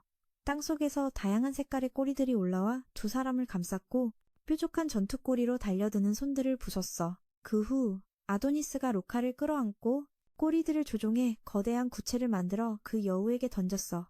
토끼꼬마는 이 강력한 공격을 보고 빨리 피하라고 외쳤지만 그 녀석은 가만히 서서 승리의 표정을 지으며 갑옷을 최대 출력으로 활성화했어. 등 뒤에서 손을 내밀어 구르는 구체를 막아냈지. 구체 안에서 아도니스는 그의 손이 바쁠 때를 노려 찌르기로 마무리하려 했지만 그 여우는 매우 민첩해서 수많은 불손을 조종해 그를 공격했어. 하지만 그때 도로칸이 위험에 처하자 그가 달려가 그녀를 구하려 했어. 결과는 둘 다 토끼 꼬마에게 한 방씩 맞아 서로 반대 방향으로 날아갔지. 아도니스는 견뎠지만 도로칸의 약한 몸은 피를 토할 정도로 심각했어. 그가 방심한 틈을 타 도로칸에게 다가갔어. 아도니스는 빛나는 꼬리로 그를 꽉 조였고 그가 겁에 질려 이 녀석이 결국 감옥에 갈 줄 알았는데 그의 손이 다른 손들을 조종해 그가 마법 주문을 쓰는 중에 강제로 공격했어. 만약 주문을 완성하지 못하면 그가 빠져나갈 수 있었거든. 하지만 지금은 아무리 발버둥쳐도 빠져나올 수 없었어. 한편 도로카는 일어나 그를 끝내려 했지만 그의 손이 뒤에서 그녀의 머리카락을 잡아 높이 들어 올렸어. 아도니스는 간신히 그를 막았지만 바로 그가 완전히 풀어버렸지. 그는 다시 손들을 불러내 공격을 강화하고 두 손을 도로칸 앞에 소환했어. 도로칸은 고마워. 네가 와줘서라며 첫 만남부터 쌓인 추억이 떠올라 감회해져졌어. 그녀는 모든 일이 없었던 것처럼 다시 한번 그와 이 세상을 보고 싶었지만 이미 너무 늦었어. 아도니스가 무력하게 울부짖는 사이 그의 두 엄지손가락이 그녀의 두 눈구멍에 들어갔고 그곳에서 피가 흘러나왔어. 도로신스키의 끝없는 어둠과 도로칸의 비명이 그의 앞에서 울려 퍼졌어. 그 순간 그는 자신도 클로에가 처형당하는 걸 무력하게 지켜봤던 나를 떠올렸고 분노가 치밀어 올랐어. 아도니스가 포효하며 등 뒤에 철선들을 날려버렸고 동시에 도로칸의 눈 속 손을 막았어. 괜찮아. 걱정하지 말라고 스스로 다짐하며 그녀의 출혈을 막고 위험한 상황에서 벗어나기 위해 머리를 굴렸어. 바로 그때 이가 녀석이 도로칸의 두 눈을 들고 미친 듯이 달려왔어. 이제 끝이다. 내가 나설 차례야. 그는 천금 같은 기회를 잡아 그의 다리를 쏘아 벽에 꽉 붙였지만 그는 전혀 상처 입지 않았어. 그의 몸은 온통 철갑으로 둘러싸여 있었거든. 그가 다시 손들을 소환해 공격했을 때 아도니스는 반격 마법을 소환해 모든 손들을 그에게 돌려보냈어. 다행히 그는 한 손을 잡아 날려보내며 간신히 목숨을 건졌어. 폭발 후 그가 뒤돌아봤을 때 그 연인들은 어디에도 보이지 않았어. 아도니스는 즉시 반역 마법을 소환해 모든 팔들이 방향을 바꿔 자신에게 돌진하게 했지만 다행히도 그는 한 팔을 잡아 그것을 날려 충성의 바늘에 꽂아 폭발해서 살아남았어. 그러나 다시 보니 그 쌍둥이 커플의 흔적은 어디에도 없었어. 벽 뒤에 숨은 아도니스가 말했어. 조금만 참아. 곧 괜찮아질 거야. 그녀는 그가 무슨 계획인지 몰랐지만 절대적으로 믿기로 했어. 결국 그는 로봇 팔의 열기로 그녀의 두 눈을 데웠어. 너무 아팠지만 도로칸과 그녀는 어린 시절부터 함께 자란 소꿉친구였어. 같은 고향에서 매일 학교에 다니고 걱정 없이 놀던 학생들의 신분으로 정말 행복했지. 그와 함께 인생에서 가장 아름다운 학창시절을 보내는 걸 알면서도 그 일이 절대 일어나지 않을 걸 알아. 하지만 그녀를 생각할 때마다 너무 행복해져. 갑자기 머릿속에 클로에의 모습이 떠올라 그녀가 똑같은 말을 했었거든. 왜 이렇게 똑같은 걸까? 그리고 왜 두 여자가 그를 지켜주지 못했을까? 물건을 지키지 못하면 남자답지 못하지. 토끼 녀석이 성벽 위에 서자마자 구베이 아도니스야. 얼른 나와. 내가 이 사탕 줄게. 갑자기 무너진 건물 안에서 메인 카드인 거인을 소환해 전장에 나섰어. 클로에가 또 한 번 경고했지. 그 녀석은 며칠 전 수도 전체를 초토화시켰다며 조심하라고. 하지만 여전히 늘 그랬듯이 전혀 겁내지 않고 오히려 슈퍼 VIP 프로와 싸우게 되어 매우 만족스러워했어. 바로 아도니스가 도로칸을 안고 다시 한번 재빨리 손을 붙잡고 끌어올렸어. 거의 잠들 뻔했거든. 높이 서서 아도니스가 도발하듯 말했어. 얼른 네 여왕님을 불러와. 내가 그녀의 눈을 뽑아줄 테니까. 그 무례한 말에 미에는 화가 폭발해 수많은 팔을 쏟아내며 그에게 돌진했어. 내 사랑 크렛을 모욕하다니 감히. 네가 왔구나. 꼬마 아도니스. 도로칸을 거대한 손에 맡기고 곧장 달려가 싸웠어. 그의 팔들이 빠르게 뻗어 거인을 전부 파괴했지. 산산조각 나기 전에 도로칸을 무사히 지키려 애썼어. 아도니스는 익숙한 강철 주먹으로 그 녀석의 얼굴을 향해 재단 속도만큼 빠르게 때렸지만 괴물 팔들이 그를 붙잡았어.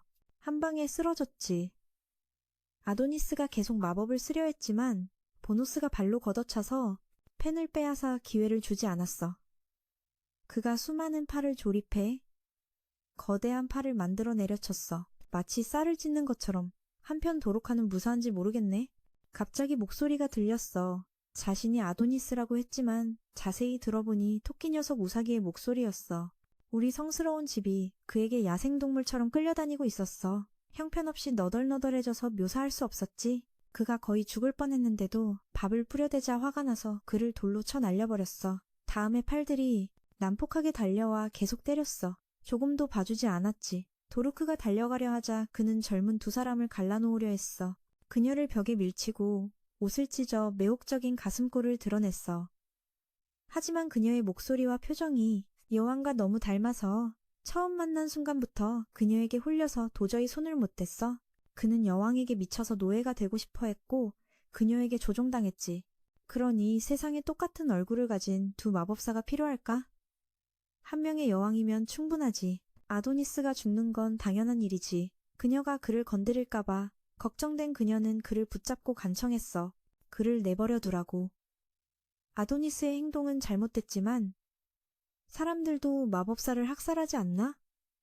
그녀는 그에게 전쟁을 끝내고 인류에게 평화를 돌려달라고 간청했어. 그는 그녀의 머리를 발로 밟아 정신을 차리게 했지. 그런 순진한 생각은 버리라고. 알겠냐, 이 녀석아. 그때 그는 그를 통제해서 벗어나게 할 방법을 떠올렸어. 그녀에게 사랑의 마법을 걸라고 했지. 하지만 그런 끔찍한 마법을 어떻게 그에게 쓸 수 있겠어? 우사기 녀석은 점점 더 화가 나서 계속 그 녀석들을 지켜보는 게 너무 억울했어. 보노스가 도로칸을 돌로 쳤고 도로칸은 미안해. 클로에라고 외쳤어. 그 후 엄청난 힘이 그의 몸에 충전되었어. 주인공의 빛나는 후광 덕분에 여주인공의 도움으로 힘이 솟구쳐 철창에서 쉽게 벗어났어. 토끼 녀석에게 화려한 첫 주먹을 날렸지. 그때부터 도로친스키가 말했어. 도로칸, 이제 네가 왜 항상 보살처럼 행동하는지 이해했어. 말을 마치고 도로칸은 뼈가 부러지지 않고 피도 흘리지 않은 채 치유되었어. 이제 그는 누구도 당할 수 없는 최강자가 되었어. 붓이 다시 그의 손에 나타났지. 그는 지금 이 토끼 소녀의 조작 덕분에 초강력한 힘을 뿜어내며 사랑의 마법을 예상치 못했다.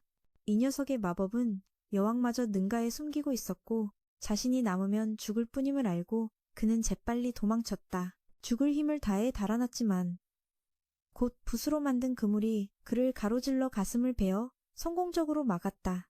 당당한 양, 괴상하게도 2화 동안이나 네가 이득을 봤어? 이제 내 차례야. 다 돌려받을 거야. 알겠어? 지금부터 내 모든 행동은 공주 도로카의 뜻에 따를 거야. 지금 아도니스의 힘은 아무도 감히 건드리지 못해. 당연히 그 토끼 소녀는 매우 당황해. 급히 너무 늦기 전에 도망쳤다. 그는 지붕 위를 날아다니며 빠르게 휙휙 움직이며 한 방으로 그를 날려 튼튼한 고층 건물에 부딪혔다. 이어서 성스러운 힘으로 그에게 잠시도 쉴 틈 없이 순간이동해 그의 강철팔을 맨손으로 부숴버렸다. 공주님을 더럽혔으니 지금 아도니스는 마법뿐 아니라 힘도 누구에게도 밀리지 않는다. 한쪽 팔이 무력해졌으니 이번엔 다리도 똑같이 해주지. 아도니스가 다리를 잡고 공주를 더럽힌 놈을 가볍게 던져 순식간에 반으로 쪼개졌고 남은 몸통도 엄청난 충격과 함께 땅에 떨어졌다. 익숙한 붓이 나타나 그는 소환 마법으로 주문을 써내려가며 온몸을 감싸는 덫을 만들었다. 온몸이 부서질 운명인 토끼 소녀는 그의 힘에 의해 돌과 흙이 하늘로 날아올랐다. 점점 더 토끼 소녀가 불쌍해 보이자 파란 눈의 고양이가 간절히 애원하는 말을 내뱉었다. 그는 붓으로 방금 만든 주문들을 조종해 빗줄기 하나로 모아 인간 세계를 비췄다. 빗줄기 속에서 하늘의 눈송이가 나타나며 그는 마법을 성공적으로 소환했다. 그해 클로에는 100년 동안 백성을 구하는데 이 마법을 사용했다. 아름다운 눈송이가 흩날리는 가운데 그는 소환 주문을 활성화해 시면의 죽음의 구멍을 만들어 주고 마땅한 자들을 끝내려 했다. 그동안 괴롭힌 자들을 쉬지 못하게 했고 토끼 소녀는 울면서 버티며 시간을 벌기 위해 포탄을 쏘았다. 그의 모든 공격은 단 한 번의 손가락 마법으로 완전히 얼어붙어 땅에 떨어져 산산조각 났다.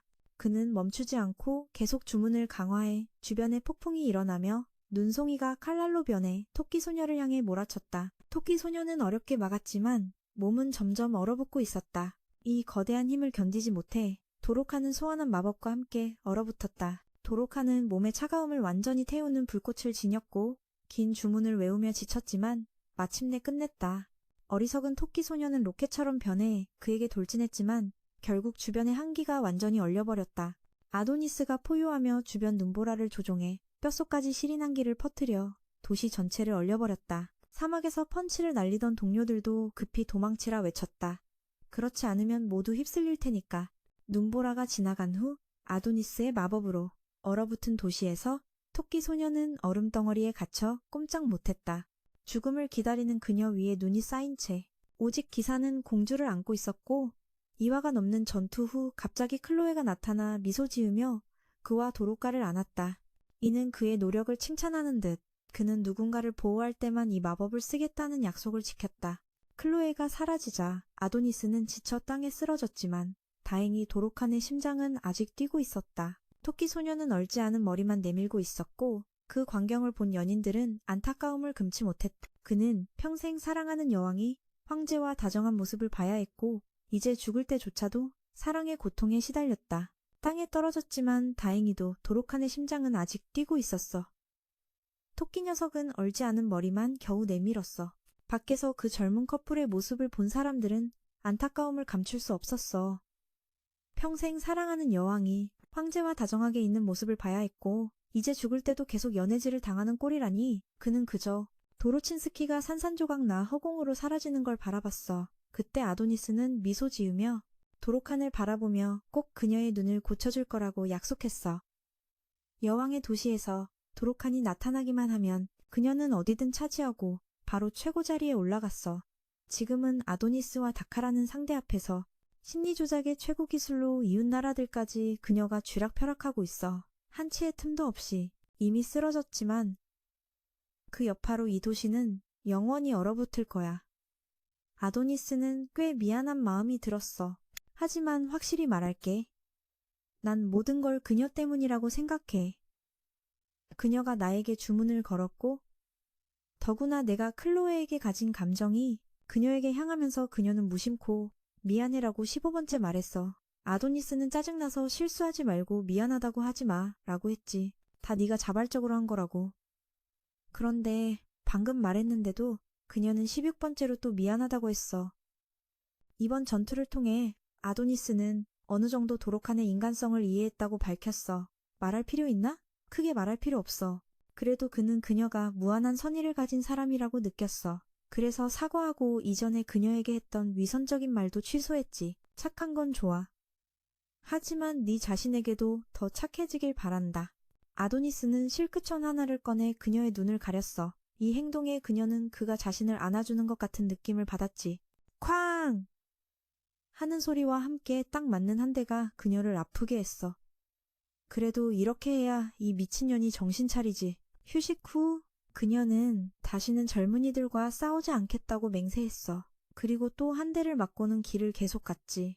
얼음바닥이 너무 미끄러워. 도로카는 아무것도 못 보고 갑자기 넘어졌지만 다행히 그가 그녀를 받쳐줬어.